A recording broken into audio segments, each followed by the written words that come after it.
Huwag yung kayong magkadisgrasyahan tayo niyan. Sinasabi ko yung madidisgrasya kayo. At madidisgrasya kayo.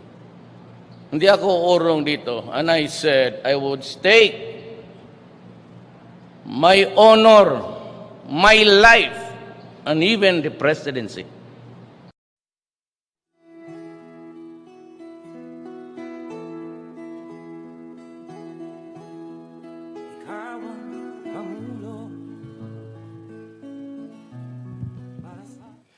Thank you very much. For the oath takers, kindly remain standing as the President administers your oath of office. Maupo kayo sandali, ha? Sa karami kong nag-oath sa akin ngayon, ano itong unit sa Boy Scout? Sa Girl Scout to?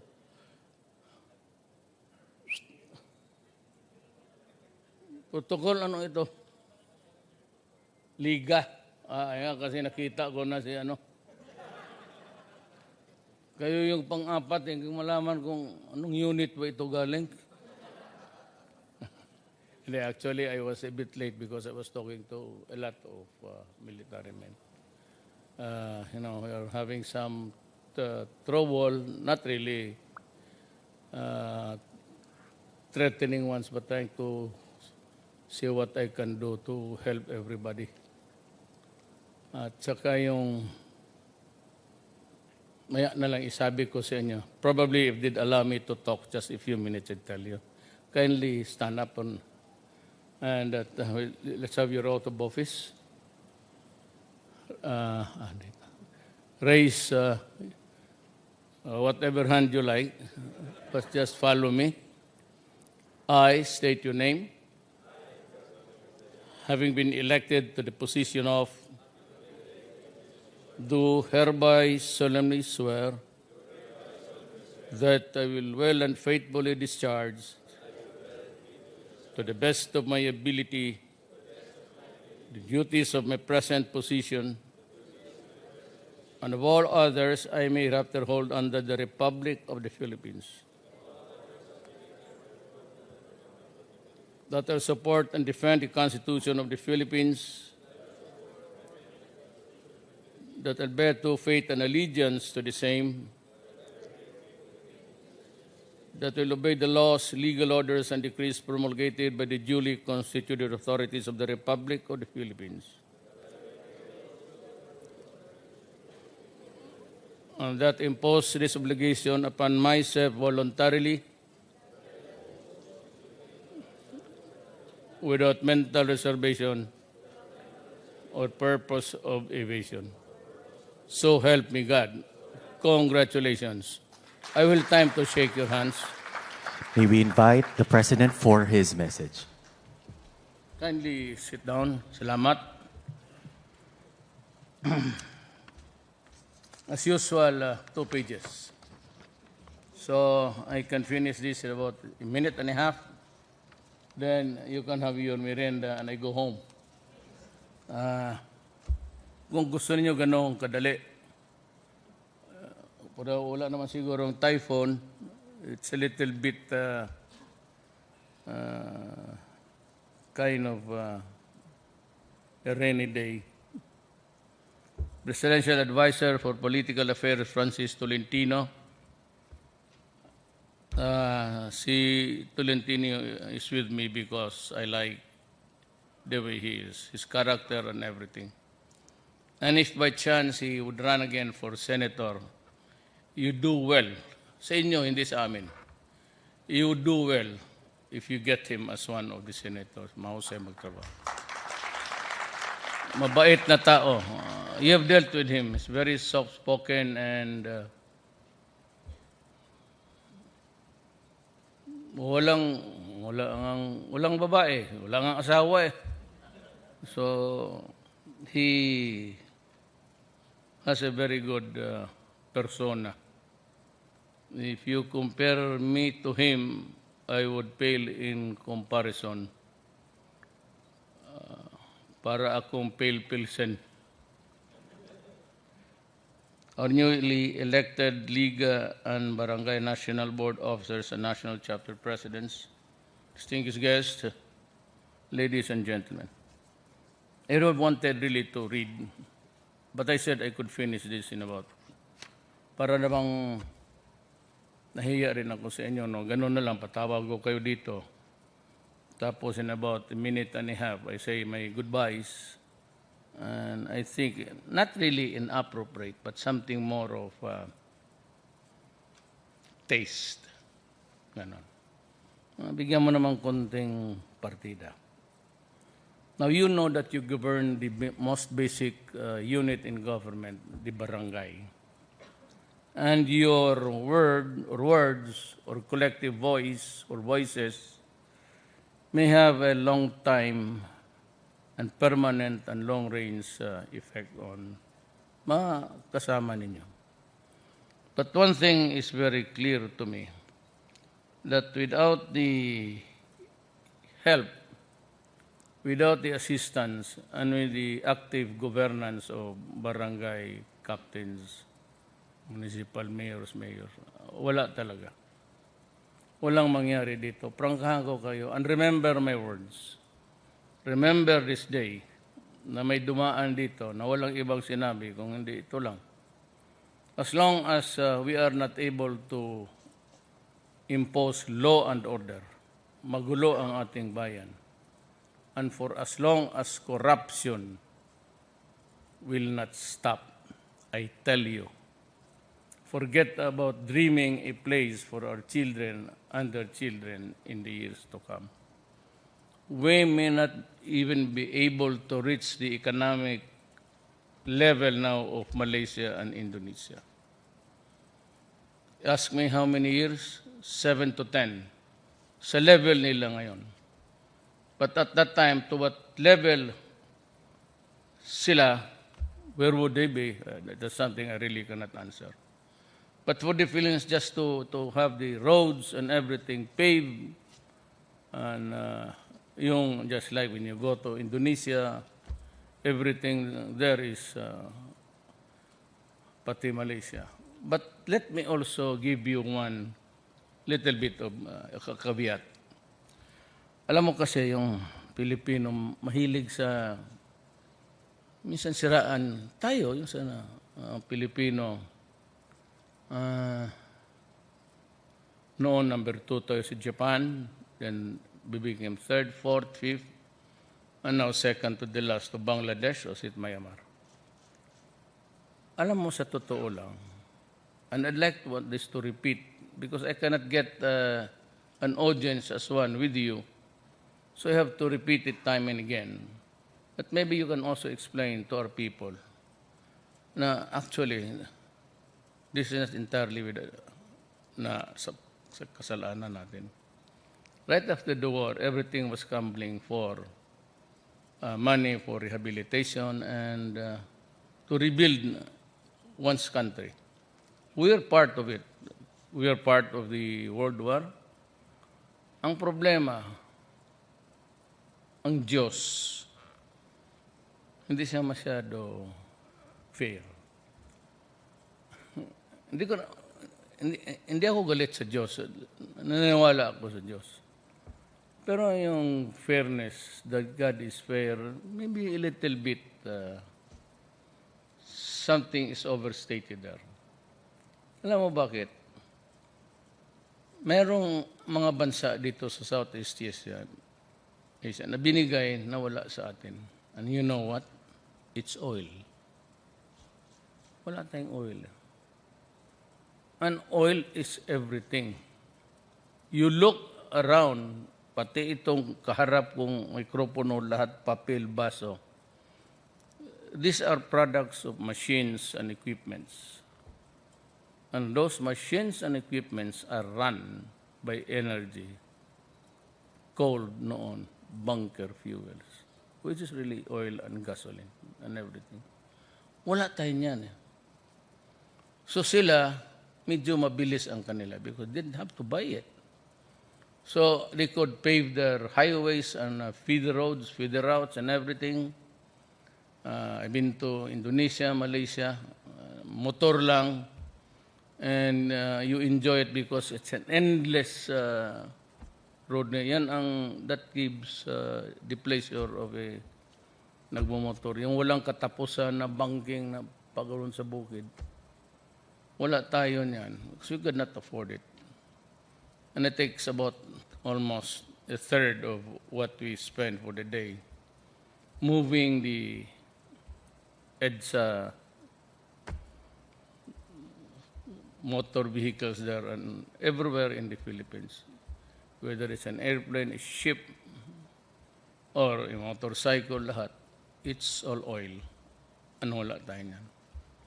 So talagang mahina tayo. But with our slow-moving economy, plus a corruption na unabated, patay talaga. Ako, I make this bold prediction because really I offered in a command conference. Kasi aside from yung Nayong Filipino, which I had to work on it that day, ay met dumating na naman yung papel sa medisina ng military na ghost deliveries. Talagang pumutok ako.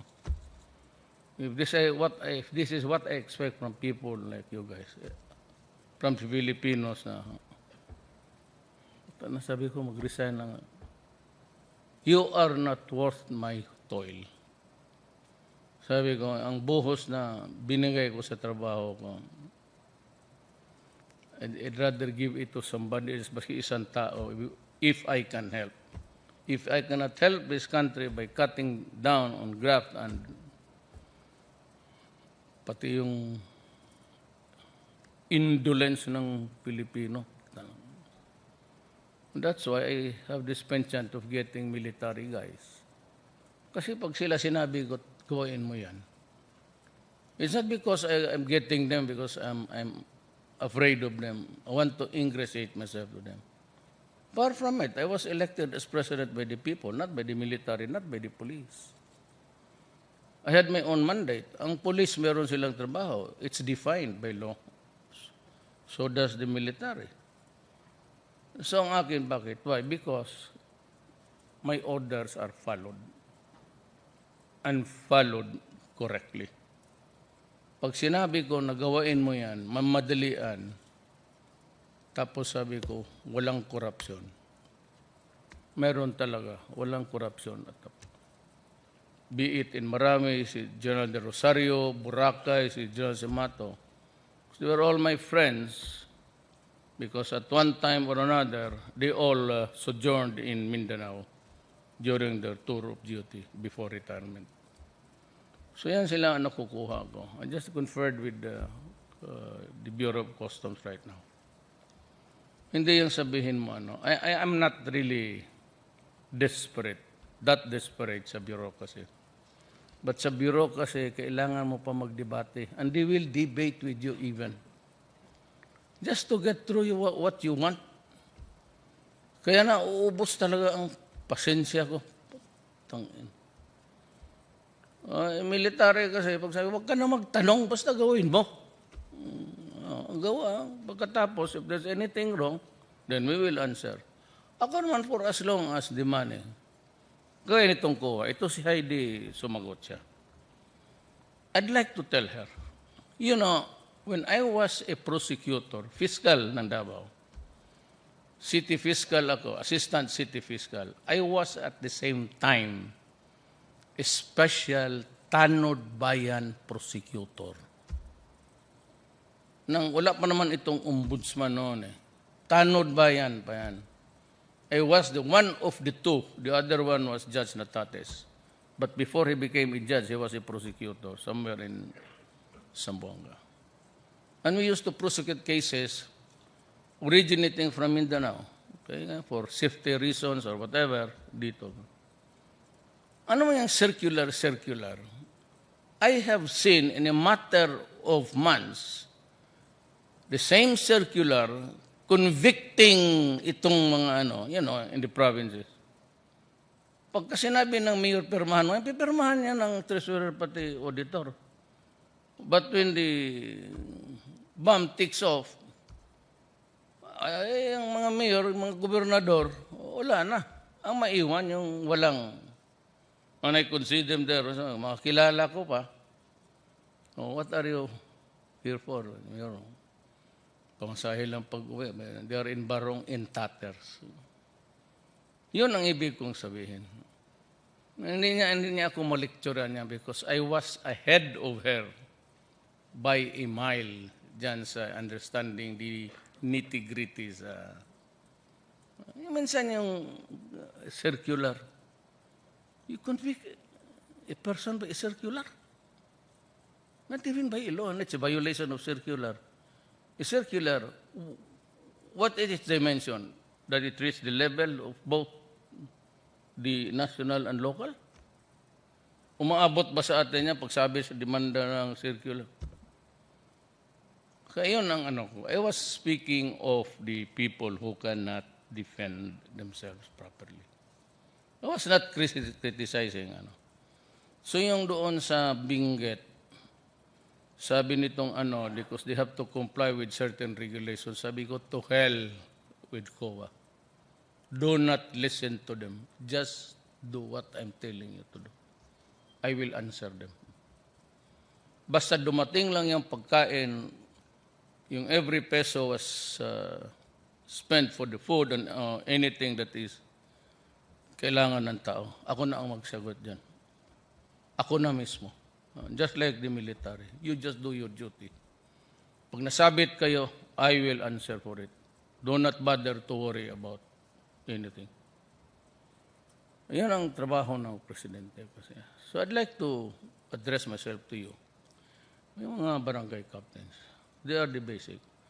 Once bumigay itong barangay captain sa droga, sa criminality, or begin to hardhouse criminals there, roaming around the provinces, and yung iba, pumunta ng droga, naging bata-bata ng mayor, droga rin, marami yan sila, at marami na rin silang patay. Putang ina ninyo, sinabi ko na sa inyo. Tinawag ko yan sila dito minsan. Dito. 3 sets ang mga municipal pati city mayors. Governors ko konti lang sa 1 session. Wala akong sinabi sa kanila. Ako po'y nahiya. Ako po'y mayor lamang noon. At I seem to be talking like somebody na nanakot sa inyo. But I have to do this because a lot of you here guys are into it. Sinabi ko sa kanila, putang ina ninyo, papatayin ko kayo. Yung hindi nakinig, pasensya. Ay, ginusto mo eh. You know, drug is just a joking matter about a plastic sachet. Drugs is being operated by the Bamboo Triad Gang of Asia. There is no more laboratory dito, o if ever meron, kukunti na lang. Kasi dito, alam nila, papatayin ko talaga sila. Literally. Alam nila, hindi ako nakikinig ng mga putang inang human rights violations. I just said, if you destroy my country, I will just have to kill you or allow my country to be destroyed. That's what I said when I became mayor of Davao City. I'm going to build a city comfortable enough to live. I know that we have problems, so many problems. But to make it comfortable, at least to move around safely, children, I'll try to do it. I look at Davao. You have been to Davao. Ayan si barangay captain. Bakit kami ni barangay captain, sabihin ko sa iyo, nag-inkwentro kami niyan. No, he was running a masyaw. Sabi ko sa kanya, stop it. Hindi siya naghinto. So, nagkita kami sa isang lugar. Hindi na lang ako magsalita. Pero, talagang, sabi ko, ikaw eh. And then we became good friends. Maybe nakita niya that it was not really all alone for me. I really do not care kung sa akin. Huwag lang ninyo akong galawin. I mean, I can well defend myself. And if it's time to die, I can die anytime. Pero yung mga tao, sisirain ninyo yung bayan ko. Gawin ninyo yung mga gago, yung mga anak ko. And even the Filipinos na work their ass to death, go to somewhere else outside of the country, they know that they will be raped there, they will be abused, that they will starve, and they are in agony most of the time, and yet they endure everything, human degradation, humiliation. Alam mo kung bakit? Dahil kailangan nila ng pera magpadala dito para nga mapag-aaral ang anak na. Tanungin mo yung barangay captain yan. Kung magpatay ako ng tao, gano'n na lang ang sinasabi ko. Putang ina mo, let's check ka. Hindi na lang ninyo nalaman, ang nanay pati, no, you know, when a father abandons a family to go to somewhere else to work, and it is not seen by the family for almost 3 years, 4 years, that family is dysfunctional. If the mother and father goes out to work and leave their children with their neighbors, mga tiyahin, so that's why with the children are raped because their mother is not there, the human frailty is everywhere, and they grow up to be destroyed. Their souls are badly bruised. Tapos gano'n na lang ang inabot ng pawis ng tatay pati nanay. Tapos ganonin lang ninyo ang Pilipino ang sakripisyo niya.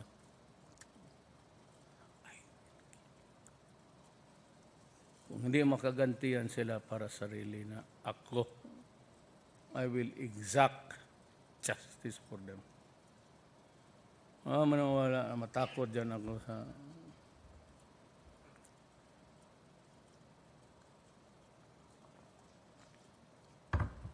Kaya yung barangay captain, you should start there. Malaman ko ng malaman. If there's something for sale, hindi mo matago yan. Hindi mo matago pagdating pa doon. No?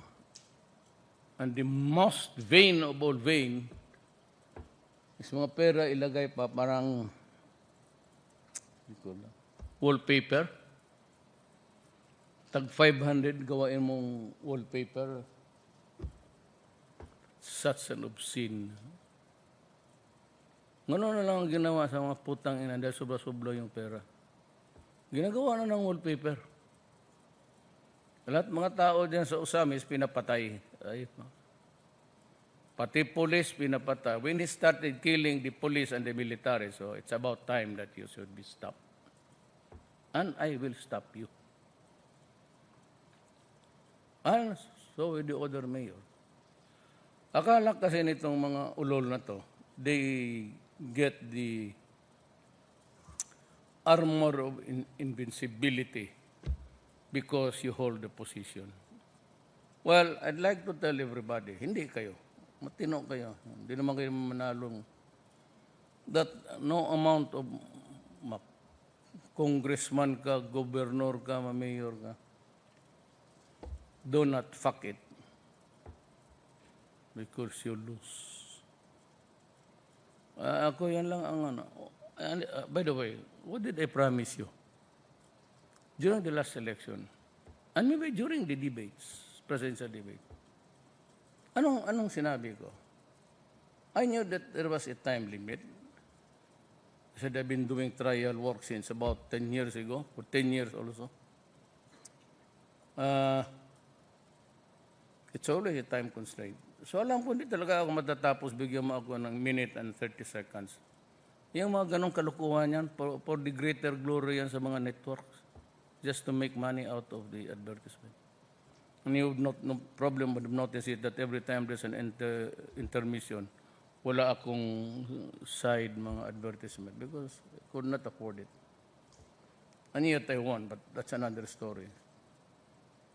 Anong pinamis ko? What did I promise you? I was the first to say, I'm true, Your Honor. I said, I will try to stop corruption. I will go after drugs. Yan dalawa yan, marami nang na-disgrasya dyan.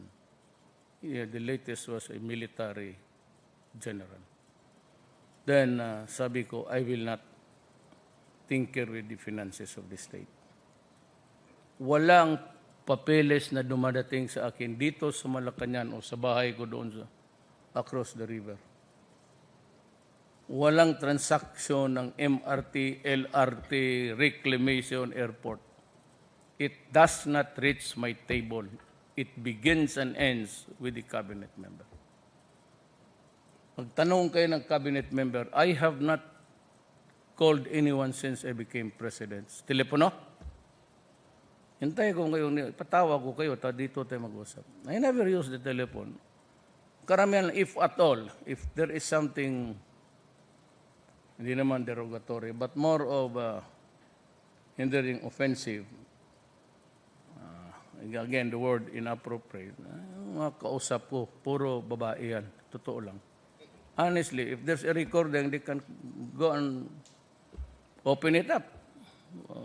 The usual talk between a man and a woman, you don't talk about the prices of the mines now because it's going down or up. You don't talk about shares of stock. You talk about biology. Yan lang man ang pag-usapan natin kung... So, tapos sinabi ko, I will try to talk to the enemies of the state. So, I struck a deal with the Bangsamoro, which they're pending. We will have a plebiscite coming up. Then Ms. Wari he bides his time. He said, we'll talk at the proper time. I said, okay, thank you. Si Season, well, I do not think that we'll ever have a peaceful negotiation. Kasi nakikita ko, at the end of the narratives there, or exchanges of notes and everything, in the different parts of the maraming discussions, issues yan it really boils down to one thing. It's almost like a coalition government, at least sa economic side, which I think I am not allowed to bargain with because I am not authorized to do it. Sovereignty is not mine, it's the people's. And even just to put it in writing is already wrong.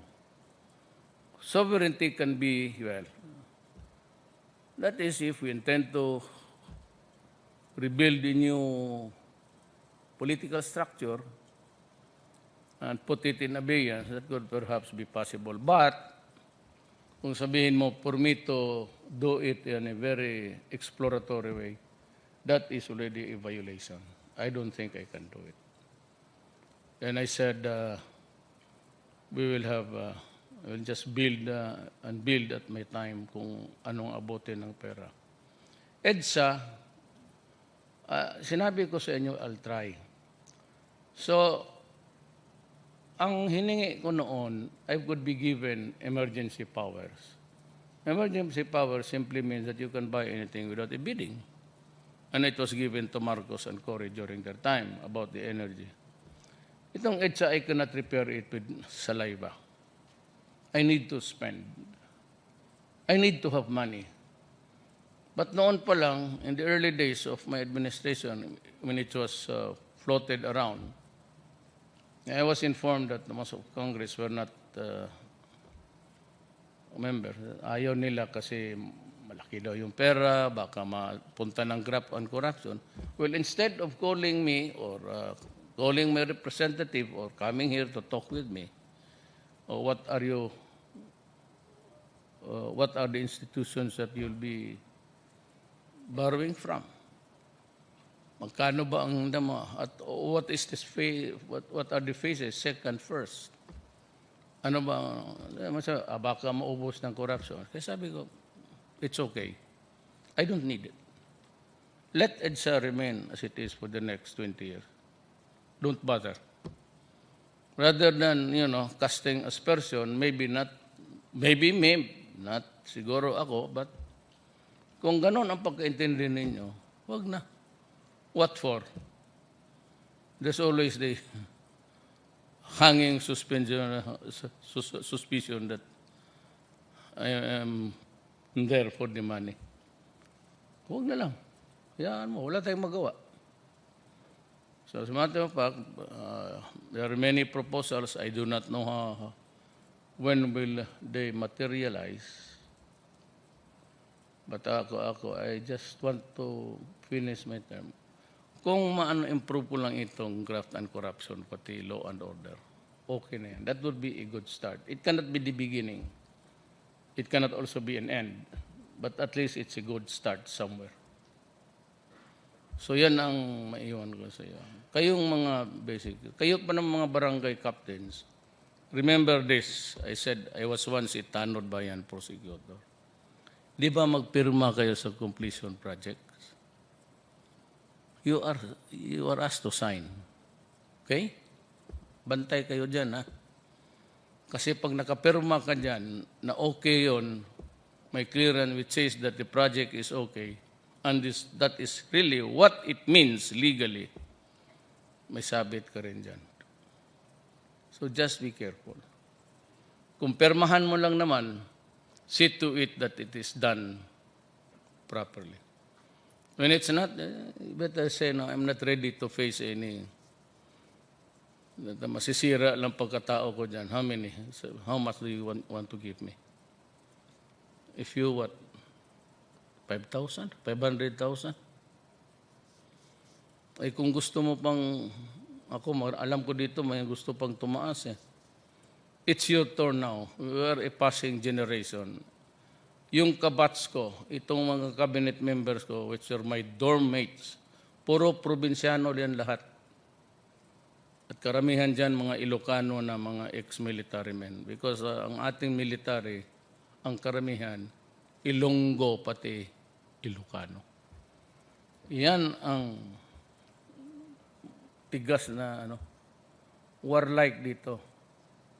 Cebuano, inom lang yan. Tuba-tuba lang. Wala ako nakitang, well, of course, my father comes from Cebu, Danao. But my mother is a mestiza Maranao. Mindanawan talaga nanay mo. Yan ang history ng natin. So, alam ko na nagmamadali kayo. I don't know if it's raining outside. I do not want you to catch a cold. All I want is you can all go home, but the ladies will remain to have. I want to have pictures with them para memories. Siguro. And alam naman ninyo, good luck. I'm ready to. Tignan ko itong insurgency war. There will be a point kung tignan ko kung kaya natin. But in Mindanao, we are succeeding. Ang western side ng, if you're facing the Mindanao map, no, the Philippines rather, your right side is the east. So ang Davao, Agusan dito is the eastern side of Mindanao. Ang left mo, ang western side. Zamboanga down to Hulod and Palawan. Yan. Dito sa eastern side, marami ng mga fronts na bumagsak. Western side, they cannot hope to control it because there is the Moro. And the agenda of the Moro can never be reconciled with the agenda of the Communist Party. They cannot hope to succeed it. Yung plano nila. They will, after cooperating with each other, yung tawag nilang tactical alliance, well, babagsak rin yan. And just like a communal war, sila yan pagkatapos na mag-upakan. In Luzon, very slow ang growth nila, except for Samar, Quezon, and Bicol. Dito sa Abra and Central Luzon. All others, Panay, hindi masyado. But in between, we're good. We're good. And some of you, by the looks of it, are really formado na for the mayorship. The way even the sartorial, malaman mo na ito, pang mayor na ito, o pang gobernur. They criticized me once. Itong mga gago na itong wala nang humor sa buhay nila. They criticize me. Pero for all intents and practices, totoo man. Kung patayin mo yung vice mayor mo, bakante na yan. Sigurado na yan. It's a bad joke, but it is a joke and it is true. If you can do it. Yung mga first lady nyo, naghihintay na, oh. Nakaposisyon na. Di man biro lang yun. So I'd like to congratulate you for your election to the board, national board. It's an honorable space there for you to move and make yourself known. And maybe, I said, patapos na kami. Ako, class 72 ako sa law, and na-release 73. So, serve government for the last, wala, sa awa ng Diyos, wala rin akong talo-talo. From the OIC vice mayor to mayor, tuloy-tuloy na ako hanggang. Ito nga si, kasama ko yan. Right after our quarrel, we became good friends. So he has been with me. Barangay captain, sabi ko sa kanya, about time na makapanalo tayo ng isang barangay captain. And has been a counselor for ilang tanos na halos. Tapos anak niya, tapos siya na naman. Ito ang classic dynasty. Ako sabi ni Trillanes, between my father and me was a good 20 years. My father was one of the first members of the cabinet of Mr. Marcos. Dito. My father was one of the two nationalista governors na hindi pumunta sa liberal. That's why Marcos got him in. Kaya alam ko yung procurement. Alam mo bakit? Ang department ng tatay ko was Department of General Services. One of the most sensitive there was the Bureau of Supply.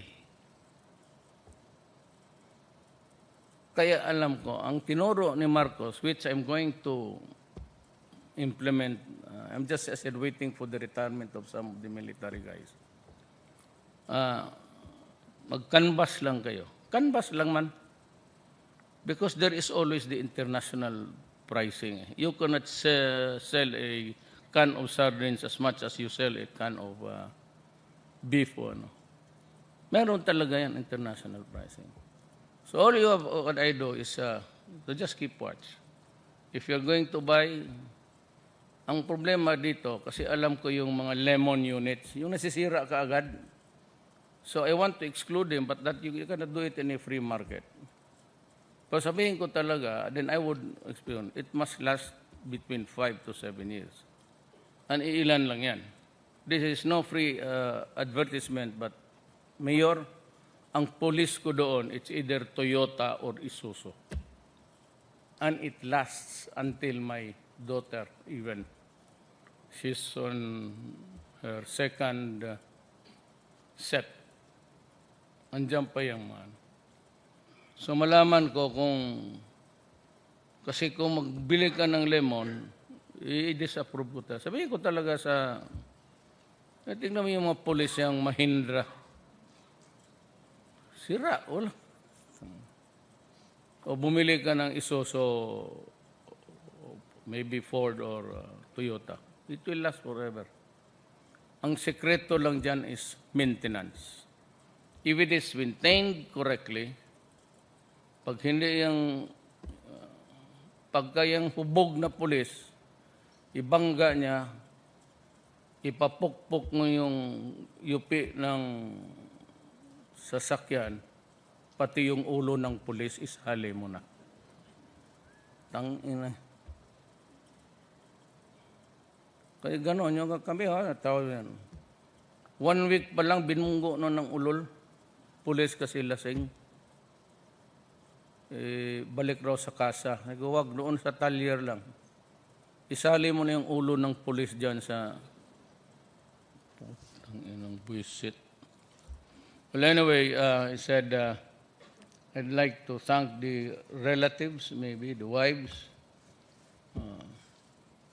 Baski saan dito, maging First Lady of the land, no? Magtiyaga lang kayo. You know, it's a matter of industry. But sabi ko, I hope it will be a guide for you someday. Ako, I just get men of competence and honesty. Yan lang ang dalawa ko dito. Then for my country, my advice to you is, I said, if we do not stop, or if we cannot stop graft and corruption, kasali na ako dyan, all of us, at we cannot maintain order in this country, mahirapan tayo. Thank you. Thank you very much, Mr. President, for your message. We shall now proceed with the photo-taking opportunity. May we now invite the newly elected Liga ng mga Barangay National Board Officers and National Presidents to please proceed on stage. Please stand by, Davao City Barangay Captains.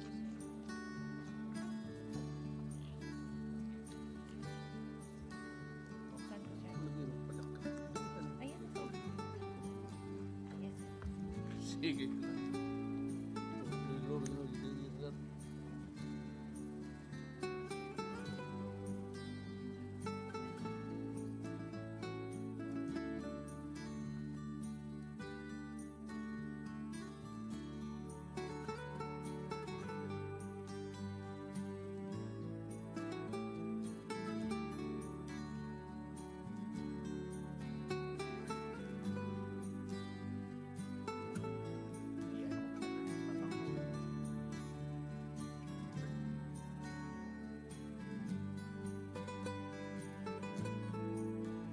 Thank you very much. Please exit to your left.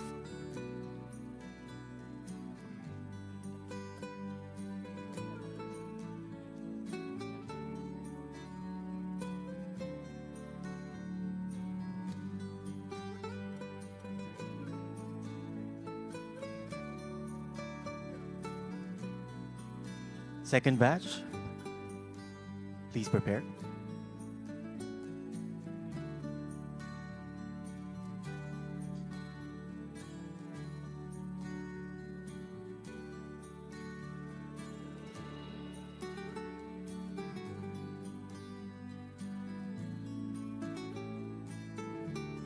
Thank you very much. First batch, please exit to your left.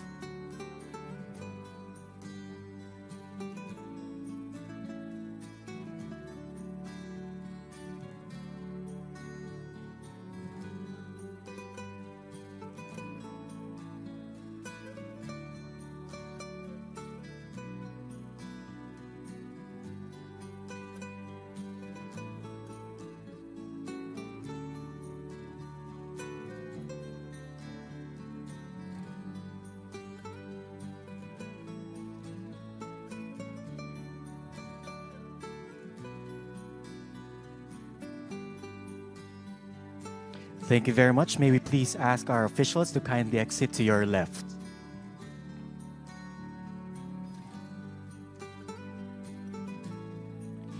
Once again, would like to request our officials to kindly exit to your left. Thank you.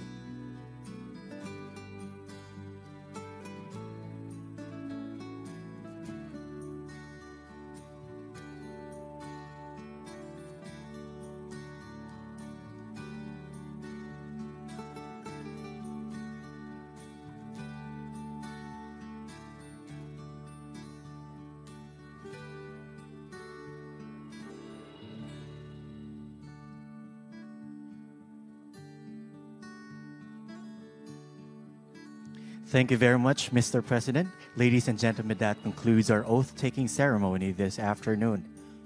We would like to request everyone to please remain inside the hall until the President has left the venue.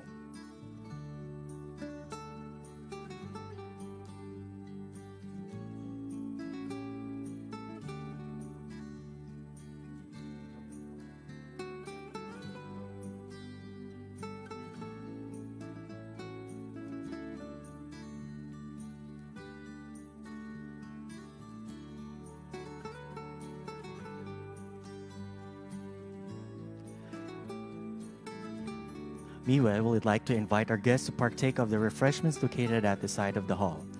On that note, we end today's event. Thank you.